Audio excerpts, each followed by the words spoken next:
actually outstrips fantasy. Imagine a land that is surrounded by war zones and yet by some miracle remains blissfully peaceful. Imagine a land that is officially Muslim but tolerates alcohol and prostitution flourishes. Imagine a city that has emerged almost overnight out of the desert like some mirage built by the sweat of indentured workers. Imagine a place like no other.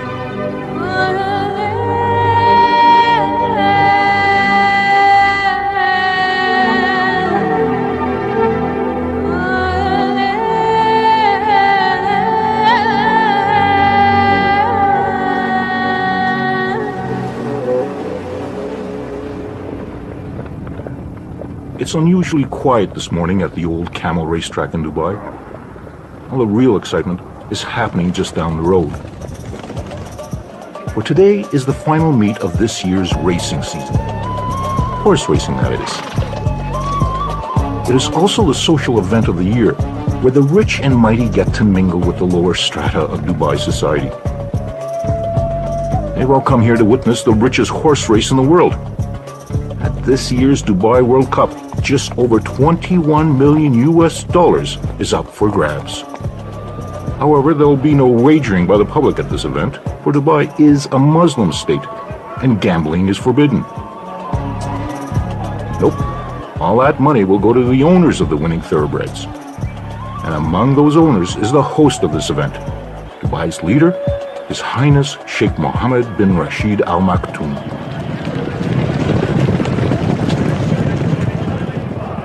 Sheikh Mohammed is arguably the biggest gambler here today.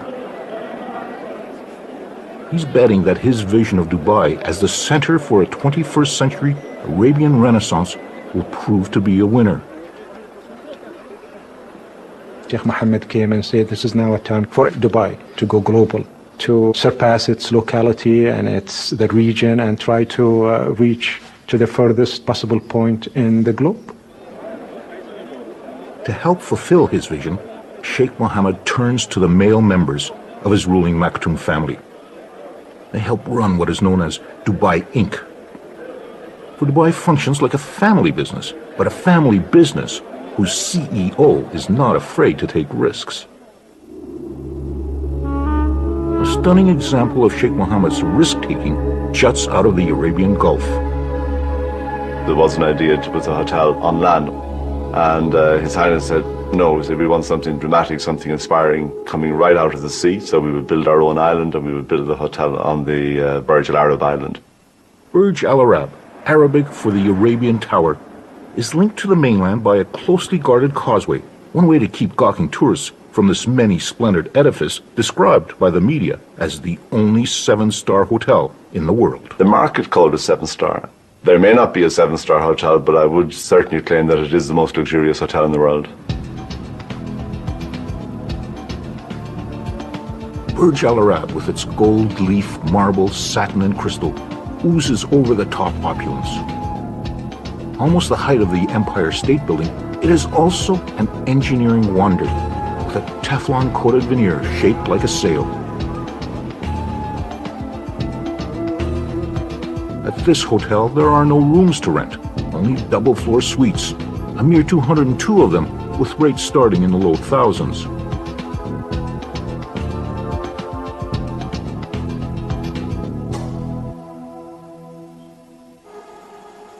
Everything is done to pamper the hotel guests.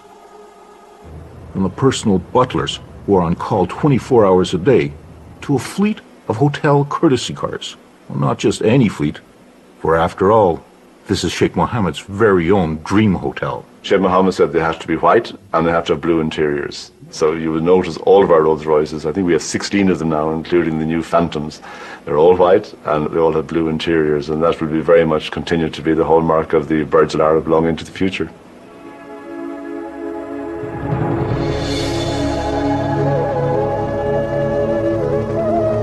Arriving or departing guests who would rather avoid being stuck in the world-class traffic jams of Dubai can opt for an alternate means of transportation.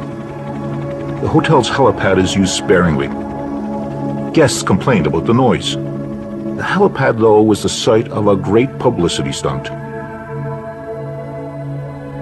The Agassi Federer tennis match put Burj Al Arab onto the newscasts and front pages around the world and helped consolidate the name of Dubai as a brand. This is one city that has done its share of marketing and promoting itself. So, the attraction comes with the good marketing and the good selling of Dubai. Dubai's biggest promoter and ruler, Sheikh Mohammed bin Rashid Al Maktoum, is the latest in a line of the Maktoum family who've reigned over this place. The Maktoums first arrived at this tiny port town more than a century and a half ago, and through most of that reign, there wasn't much about Dubai worth promoting. Well, going back into history to the 1950s, the place was radically different from what it is right now. It was just a simple city of no importance at all. And when you talk about poverty, then, you could smell and you could see and you could sense that people were really in subsistence, and there was hardly anybody who was educated at the time. My father never had any formal education. He didn't know how to read or write. This was a town of no distinction, a desultory home to traders and pearl divers, with the occasional pirate or smuggler taking refuge along the shores of its creek. And then in the mid-1960s, a small reserve of oil was discovered in Dubai, paltry in comparison to those of its neighbors in Abu Dhabi or Saudi Arabia, but big enough that Dubai's leaders saw a chance to transform his desert land. Sheikh Rashid was the founding father of modern Dubai. He was a businessman, he focused on economics, and this is where Dubai is different. It has a focus. Economic is the focus of Dubai. Sheikh Rashid started modernizing the city. New roads and buildings sprung up, and a brand new harbor down the coast was created. When it opened, it was the biggest man-made port in the world, and gave Dubai its first entry into the record books. In the early 1970s, Dubai joined with 6 surrounding emirates and formed a state called the United Arab Emirates. Of the group, Abu Dhabi might have had the most oil, but Dubai had the drive and ambition. By the 70s, Dubai saw a flood of foreigners turn a sleepy town into an instant city. These early expatriates, or expats as they are known, came mostly from South Asia and surrounding countries like Iran and Iraq. They and all the other expats are here because in this tax-free port city, they see that they can make some real money. So this is a transient place like any ports in the world is. Port cities usually are cities that bring in people on a temporary basis, and after they make it, they go back to their own country. So we expect many of these Asian, European, American, Arabs, whatever nationalities they come from, they come in here. Some decide to stay longer and some, cut their visits, but on the whole, they are not meant to be here indefinitely.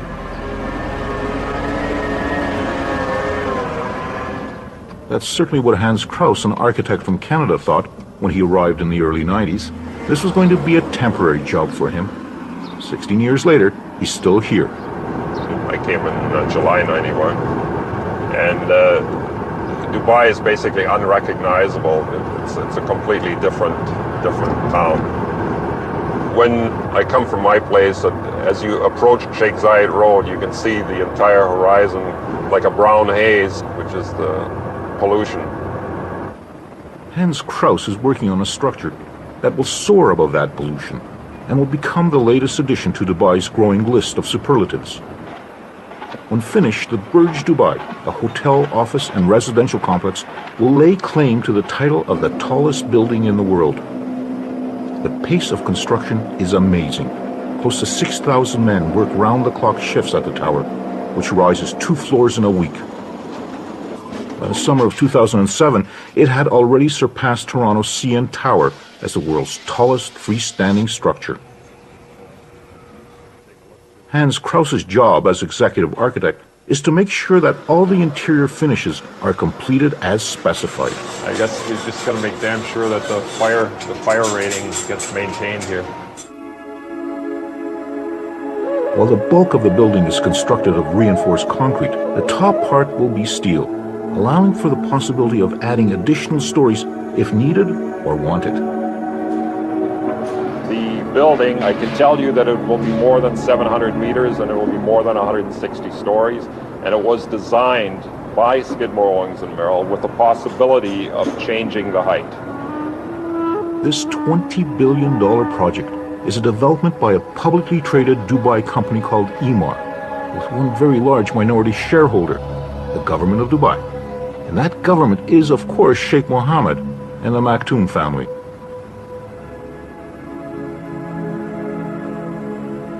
Even before the first level of the Burj Dubai was completed, virtually all the apartment units were sold out in 2 evenings. Investors wanted to buy 3, which Emaar did not permit. Investors were limited to maximum 2 floors. And I believe like a 2-bedroom apartment, I'm not sure what the going rate is. I'm sure it's got to be $1.5 million somewhere in there. Emaar, not satisfied with just having the tallest building in the world, has gone after another record, the world's biggest mall. Dubai Mall, a 12 million square foot monster, will dwarf the 30-odd malls already in business in Dubai, including the city's current favorite, the iconic Mall of the Emirates.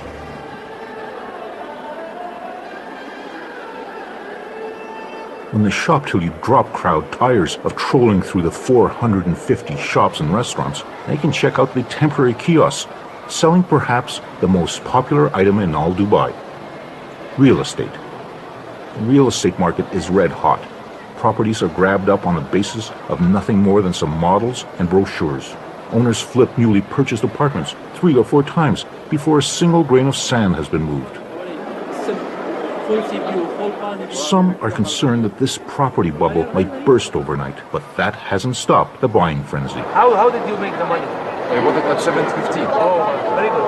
And now they will increase next month? I will not buy. I bought 3 already. It's enough. I know. No, I mean, next month they will increase 5%. Yeah, I know. In 2 days.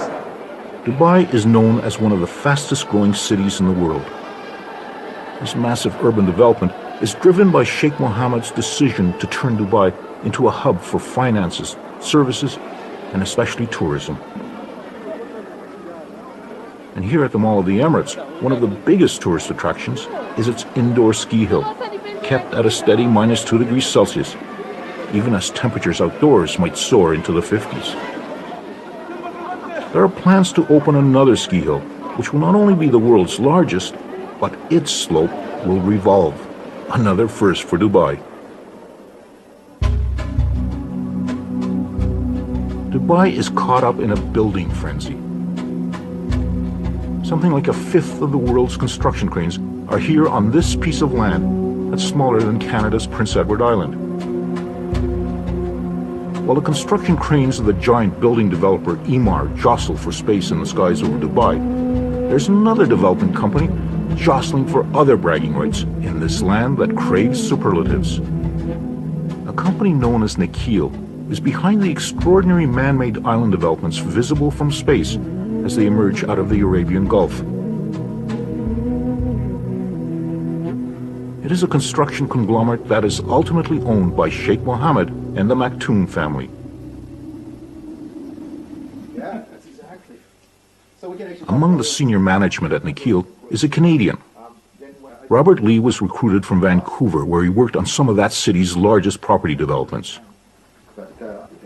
The biggest difference that anybody goes through when they first come here is a sense of timing. The typical real estate development in North America and other places would take between 5 to 10 years. Here, it's 3 years. So everything you do is a lot compressed, and you got to do it fast. As quickly as building plans are announced, they are gobbled up by voracious buyers, eager to indulge in Dubai's real estate banquet. And by far the most coveted properties are those that have some view of the sea.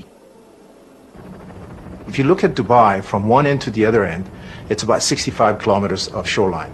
That's it. So the mandate was to create additional beachfront land because water is considered life. So we have this. In the beginning, we actually created an island like this. I was saying, hey, this looks great. But what we've been mandated is, no, create the land that has a maximum linear frontage of water. So do it this way. So by doing this way, you actually create waterfront real estate that's much greater than anything you can imagine. Sheikh Mohammed was behind the plan to move desert rock and sand to the sea. Another plan was to move the sea to the desert. Although it's middle of the land, the developer Nakheel has pumped seawater into this area, and every house actually has a waterfront view.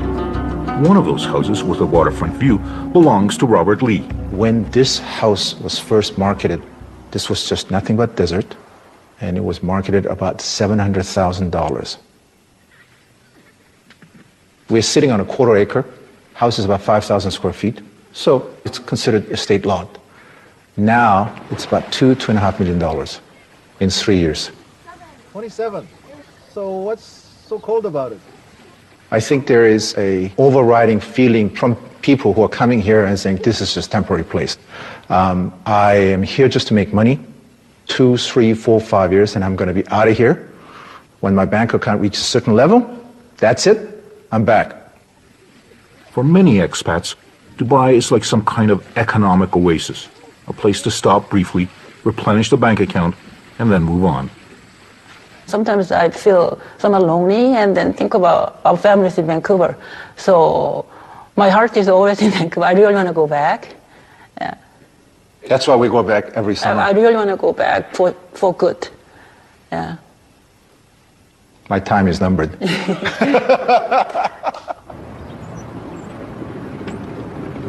A near constant replenishment of expats is vital for Dubai to survive. The locals, the Emirati, are less than 20% of the total population. Someone has to do the work. For the most part, Emirati can lead a very privileged life. They benefit from an elaborate welfare system. If they want to, they can have free education right through postgraduate school, subsidized housing, incentives to marry a fellow national, and the opportunity to get government jobs. The uniform for males of this leisure class is the traditional robe known as a kandura. Expats call it a dishdash. Today, some 30 Emirati have set aside their kanduras and put on the uniform of a cadet pilot at Emirates Airline. Most of Emirates pilots are non-Emirati, so this is a very special graduation, attended by the Vice Chairman, Maurice Flanagan, and the Chairman, Sheikh Ahmed. He's also the uncle to Sheikh Mohammed. They were both there at the very beginning of what has become today the fastest growing airline in the world. It was in 1985 when Sheikh Mohammed decided Dubai needed an airline. He gave $10 million to start the airline and said, don't come back for any more. And don't expect any of that protection against competition, because that's not what we do in Dubai. The open skies policy will stay. He was so wise. But his best gift to the airline was to appoint Sheikh Ahmed, who was only 25 at the time, as chairman. You know, I have a boss actually who always tell me, if you wake up in the morning, things will be positive, then the whole day will be positive. So actually, we do get a lot of encouragement from him to go ahead. He always said people sometimes can make mistakes. We always calculate risk. They've helped turn Emirates Airline into a major player in the aviation world. It has on order more new Airbuses and long-haul Boeing planes than any other airline. It's a Maktoum family business, which makes it rather special. It's got to be good, look good, and make money. Dubai has become virtually overnight a mecca for tourists, even though it is situated at the edge of a variety of war zones. Attracted by the beaches and various Disney-esque entertainments, Dubai's biggest draw remains shopping. Even the airport terminal is turned into a shopping emporium where kitschy Middle East knickknacks compete with kilo bars of gold for the tourist dollar. And expectations are that by the year 2010, 15 million tourists will come to Dubai. Strategically located, it's also becoming a major link to the booming Asian and South Asian markets. We're trying to make Dubai the hub for the region. We are courageous to do things here in Dubai on such a big scale. When we announce it, it makes the news in the rest of the world.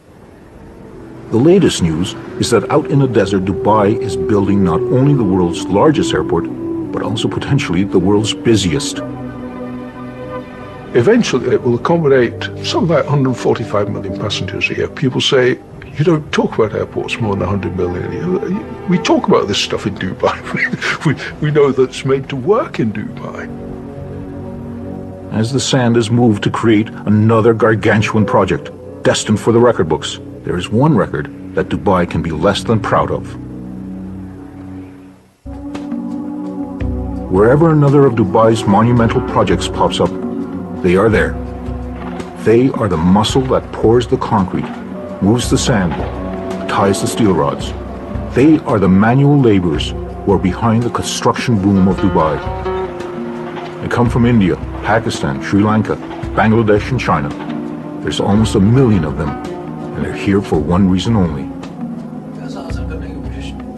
They're trying to earn more money. You can't get this much money in their home country. After their shift change, they are shuttled in buses back to their work camps, like this one at Sonapur, a word that means city of gold in Hindi. But this city of gold is somewhat tarnished. 150,000 men are jammed together to eat, wash, and sleep in overcrowded dorms. He wakes up at 4:30 in the morning, cooks his breakfast, and by 5:30 takes a shower and all, gets ready. By 5:30 they start for their work site, and the whole day he works out there. By 6 o'clock and starts back for home, and the time they reach home, maybe sometimes 8 o'clock. After getting back, they wash their clothes and again cooks for the dinner, and then they go to sleep. Recently, workers have begun to protest the wages, the safety standards, and the poor treatment they get from the companies they signed up with. In 2006, Human Rights Watch described the construction workers as deportable forced labor and condemned the Emirates for cheating workers. Demonstrations and strikes have shaken authorities, and they're beginning to crack down on those companies who don't follow the rules. There's even some talk that unions might be permitted, but only if Sheikh Mohammed approves. For now, it's business as usual for the workers toiling beside the Burj Al Arab.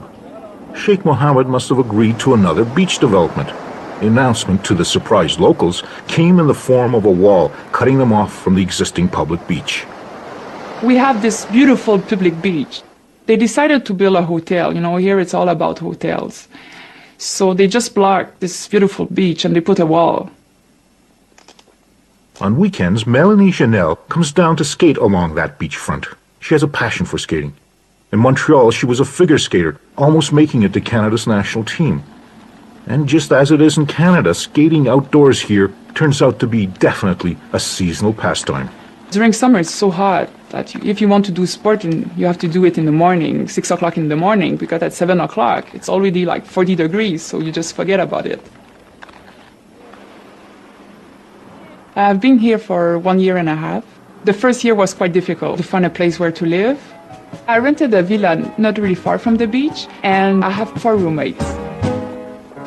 We are 3 Canadian, 1 French guy, and 1 British girl, but all engineers. It just happened that, we just get along, so we decided to live together. Melanie works as an engineer, debugging computer glitches connected to piloting helicopters. It often requires some hands-on testing. When I want to test my system or the new fix I did, I need to fly it. So that's the reason with a bit of practice, and I learn a bit by myself. I never flew in a real helicopter, never. Maybe one day.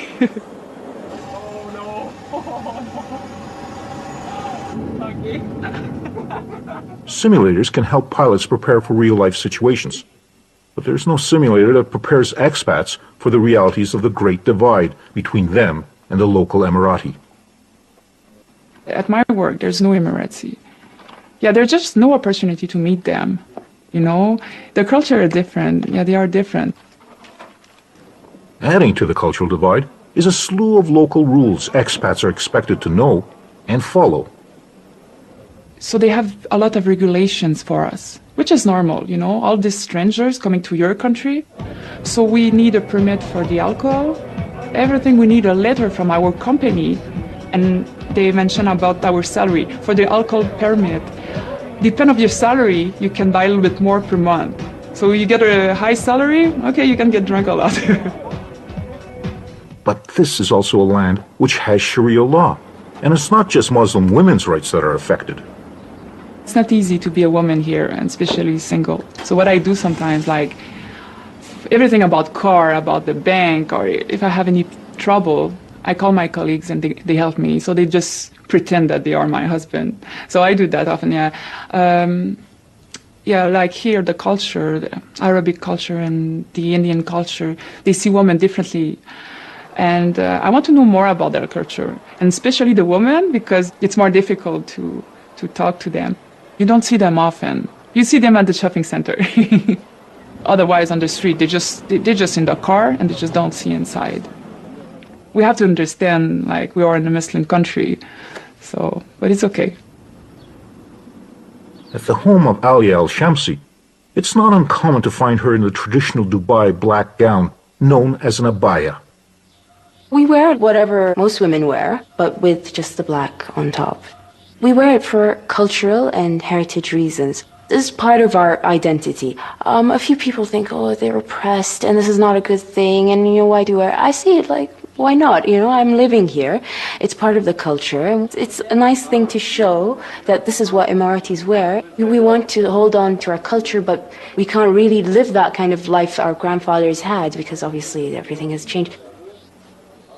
Alia has chosen to pursue a career in what was traditionally a profession only open to males. When I first said I want to go into photography and I want to become a photographer, they looked at me like, are you mad? Are you crazy? What kind of future can that give you?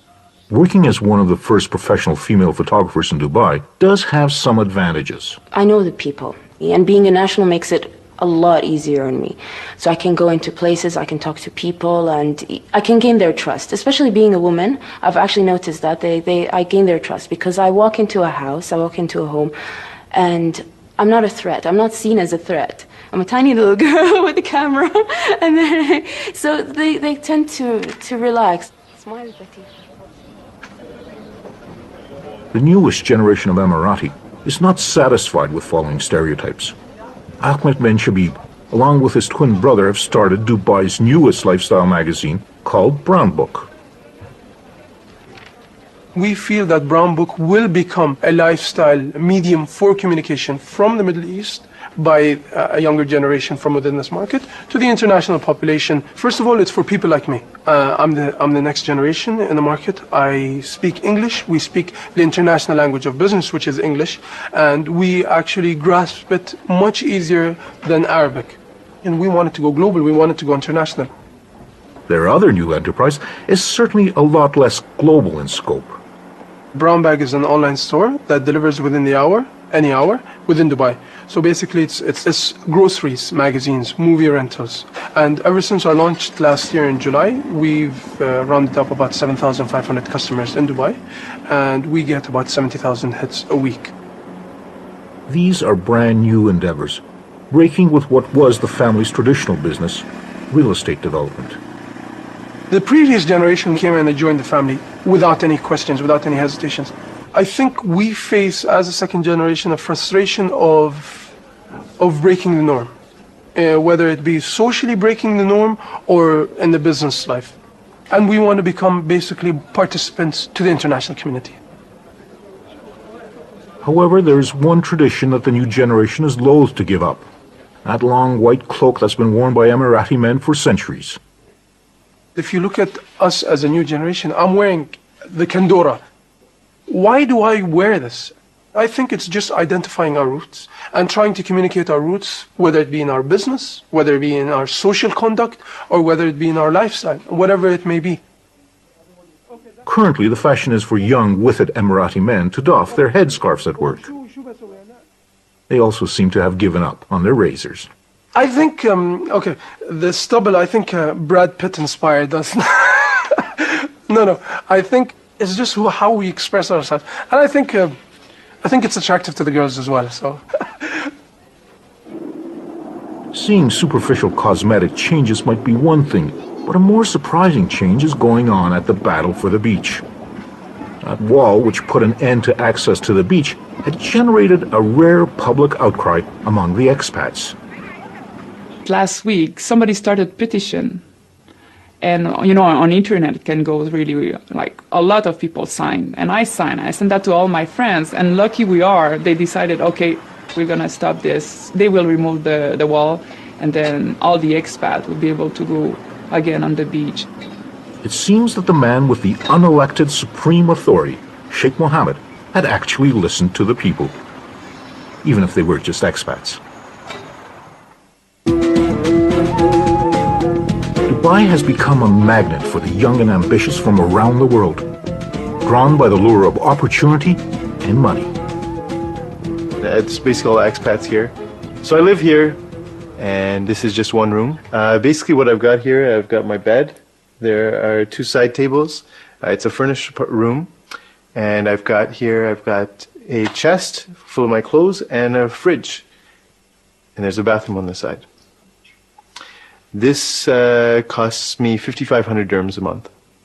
And I think that's equivalent to about $1,800 Canadian.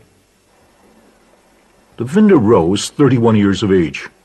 After working for 6 years in the pharmaceutical industry in Canada, he's come to Dubai looking for something else. I left a perfectly good position back home, and I'm getting interviews in the real estate sector, in the engineering sector, because they need people. From a professional perspective, there is no better place, I think, in this world to come than right here, right now. And that's why I'm here. People come here when they're single, they can take a chance. They can take a chance on their career, on their professional life, and their personal life.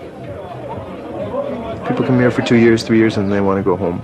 So they work very hard here, but they play very hard. And it's amazing. It's extremely expensive. They're out and about, meeting people at the same time. They realize that they're going to go back to a regular life. It is a hedonistic lifestyle. Money is one side. The other is how attractive you are. And if you're not decent looking, then you don't represent a good image for any company. Apparently now all these plastic surgery, everything is moving here. Everybody's good looking.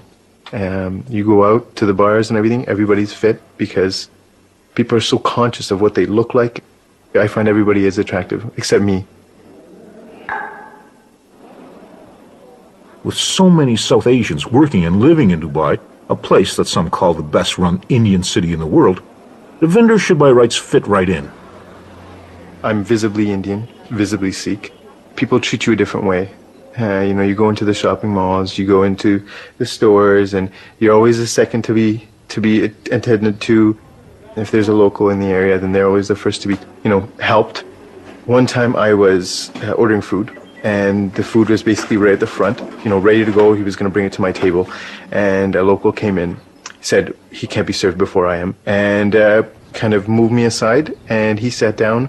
They didn't give me my food. They couldn't give me my food until he was served and eating.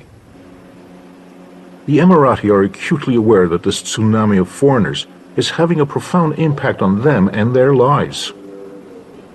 Many of us, the majority of us, let me say, do not like the fact that we are becoming a minority in our own country. And I think this is one of the negative side effects of this massive growth, this double-digit fast growth that this city has gone on to. So there is a problem because we are becoming something like a 20% in our own country, and it's not a good feeling.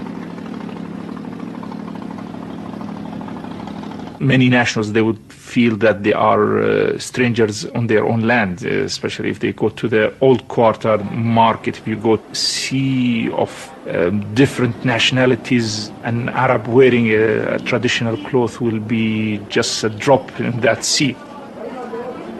Some of the aspects also that affected the cultures, the moral behaviors. One would see if he's going with his family to the seaside, that there are certain ways of dressing that are not suitable and contradicts with our religion, with our culture, but it is there. We feel sad that no one says anything about it. It's all the more difficult to speak out since Sheikh Mohammed has decreed that one of Dubai's current priorities is tourism. If you want to be a tourist hub and you want to be a tourist center, you have to provide, the niceties of life. And I think that's just part of it. Anywhere you go, Dubai or London or any big cities, there are, nightlives, and there are good lives, and there are, it's the soft side of life. And you have to, to attend to that too. With the exception of drugs, internet porn, and drinking and driving, Dubai seems remarkably tolerant of most vices found in the West, including prostitution. But not everyone is happy about it.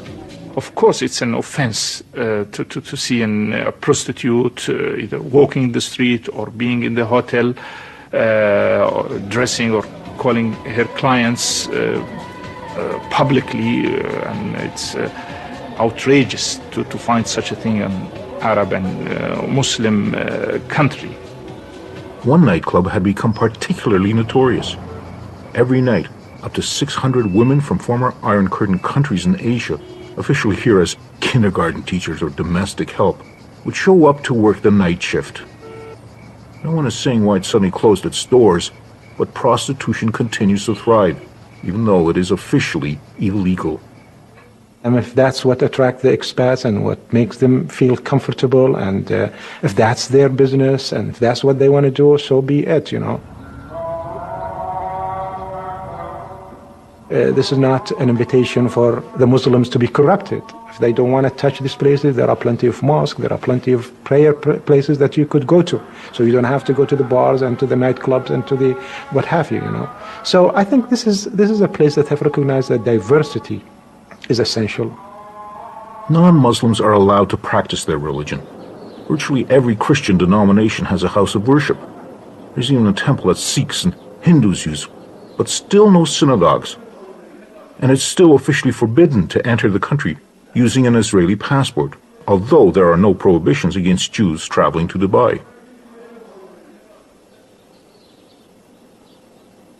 This is also an experiment in social tolerance. People that don't get along with each other outside, they come in here and they get along with each other extremely well. A rich brew of war, instability, and terrorism bubbles in the region that surrounds Dubai. This is a region that is very volatile. This is a region that is full of crisis. Why Dubai has stayed out of it, that's, a miracle of a sort, and I hope it stays that way. I hope nobody comes and tampers with the security and the safety and the stability of this place. The American carrier battle groups that patrol the Arabian Gulf around Iran and Iraq have made Dubai a regular port of call for servicing ships and shopping sailors. Its importance has even been publicly recognized by a prominent supporter in Washington. They are a key partner for our military in a critical region. And outside of our own country, Dubai services more of our military ships than any country in the world. The American president and the American Navy might think of Dubai as a trustworthy ally, but the American Congress had a different idea, with shocking results for Dubai. World. Deal.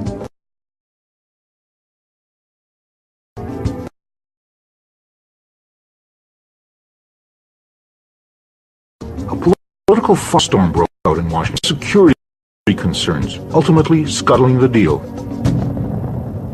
Honestly, we have been disappointed. We really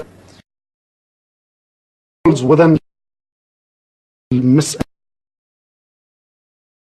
misconception. There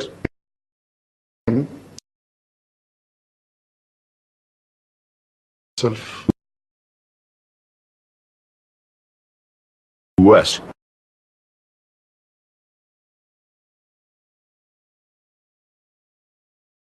Which just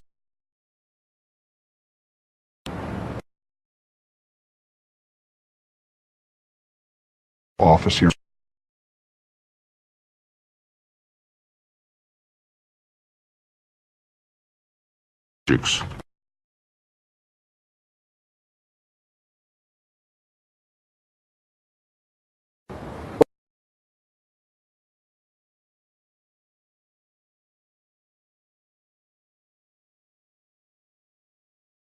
Of the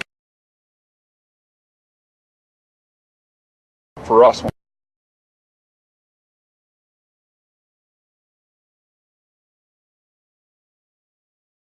arena.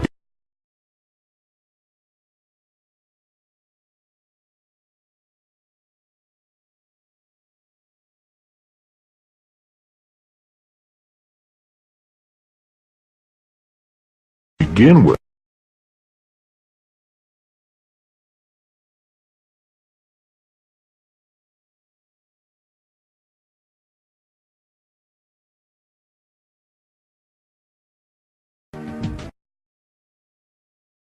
Whatever is a big risk. Was the ruler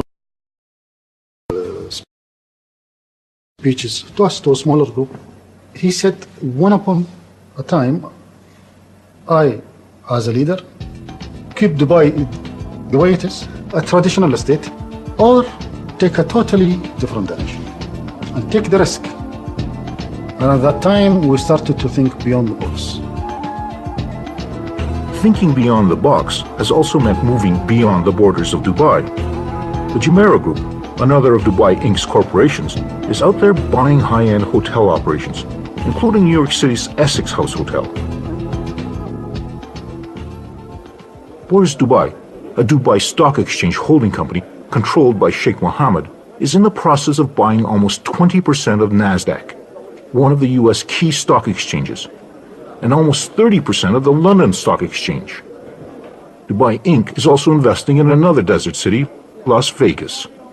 It is trying to make a point for itself and for everybody else that we could build probably the first ever non-oil economy in this region that is primarily an oil-oriented region.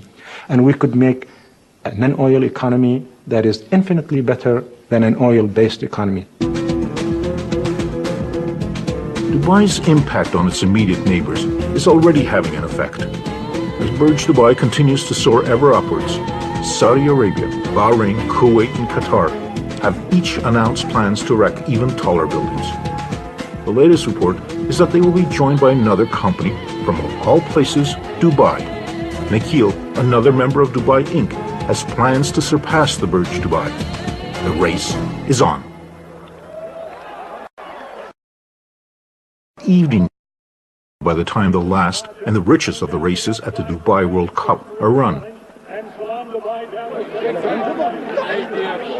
Some of the thoroughbreds' owners are vying for prize money bigger than any in the racing world.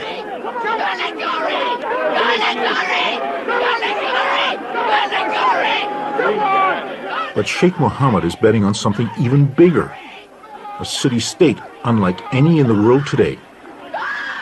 I think this is the kind of tolerant, modern, acceptable Islam that prevails in here.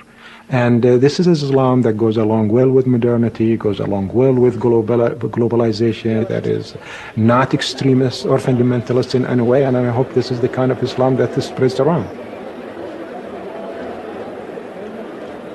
Whether this Dubai is really an economic and social miracle, or merely another desert mirage, depends on Sheikh Mohammed's acumen and continued good fortune.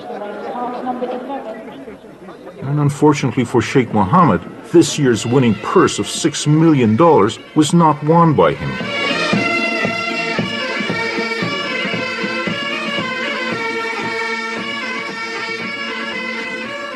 However, the money will stay in Dubai, for tonight's big winner just happens to be Sheikh Mohammed's brother.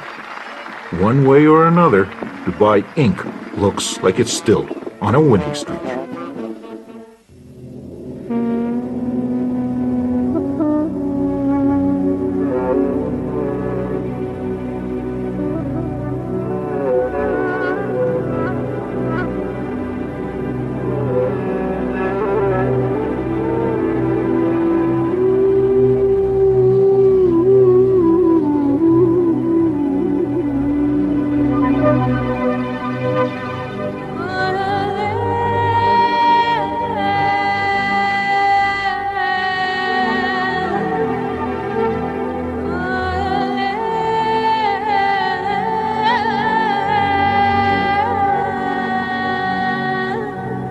Sheikh Mohammed turns to the male members of his ruling Maktoum family.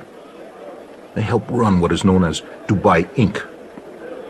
For Dubai functions like a family business, but a family business whose CEO is not afraid to take risks.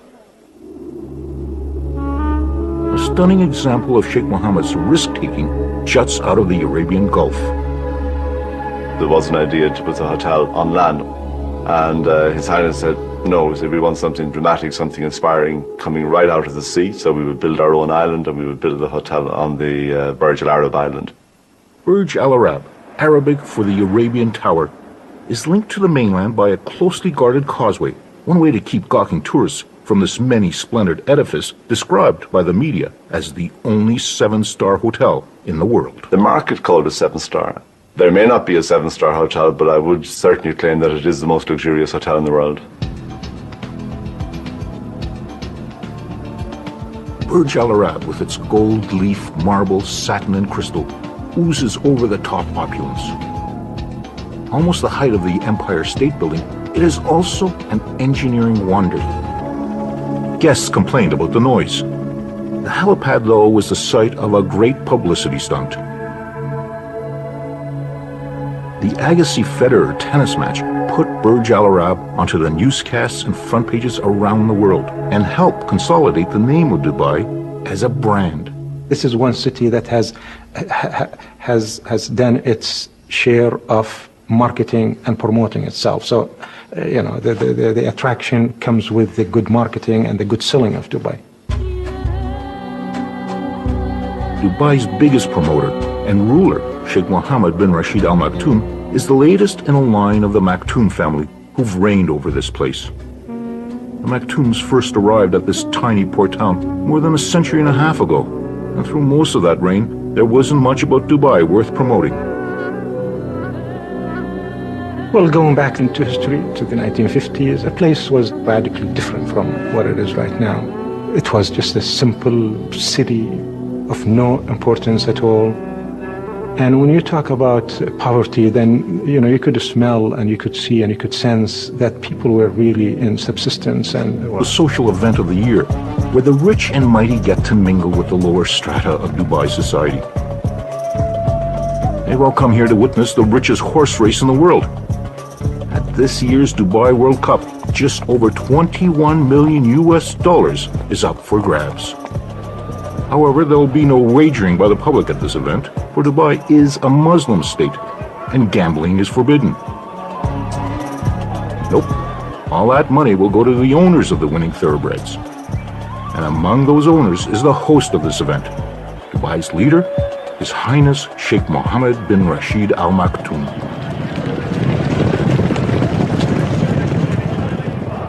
Sheikh Mohammed is arguably the biggest gambler here today.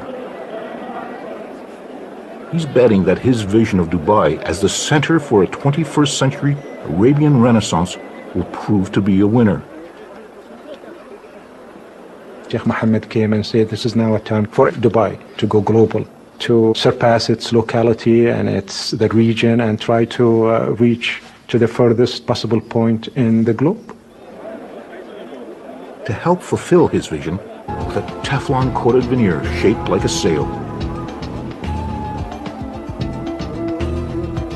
At this hotel, there are no rooms to rent, only double-floor suites, a mere 202 of them, with rates starting in the low thousands.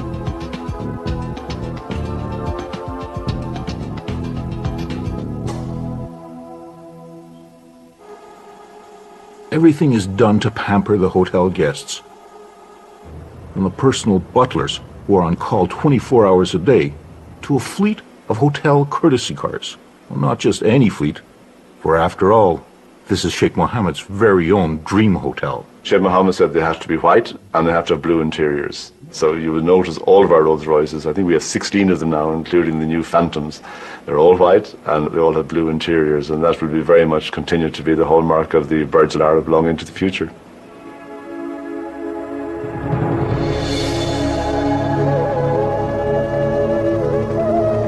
Arriving or departing guests who would rather avoid being stuck in the world-class traffic jams of Dubai can opt for an alternate means of transportation. The hotel's helipad is used sparingly.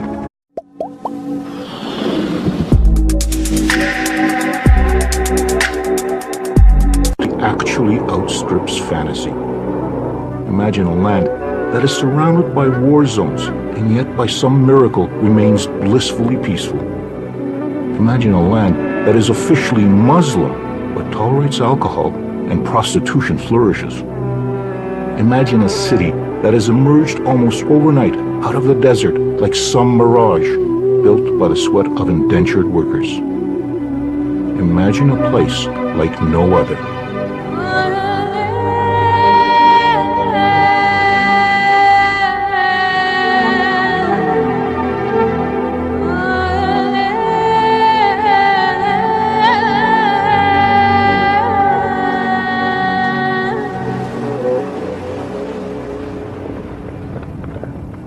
It's unusually quiet this morning at the old Camel racetrack in Dubai.